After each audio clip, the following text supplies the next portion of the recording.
Qu'est-ce que c'est qu'une famille choisie?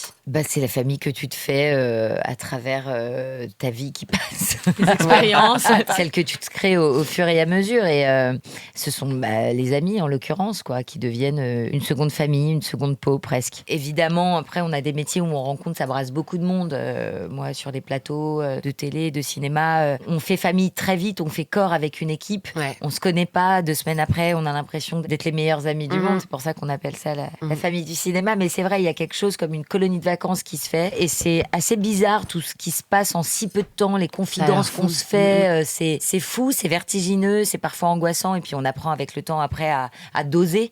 Mais moi, je sais que quand je commençais le théâtre ou le cinéma, c'était comme j'avais juste une petite famille, justement, et que je rêvais d'avoir une grande famille. C'était tous mes frères, tous mes sœurs. J'arrivais pas du tout à redescendre. Moi, j'aime entretenir les relations. Donc, s'il y a quelqu'un tout d'un coup qui m'a plu, avec qui il y a eu un vrai feeling, je le lâche pas. Comme une psychopathe que je suis.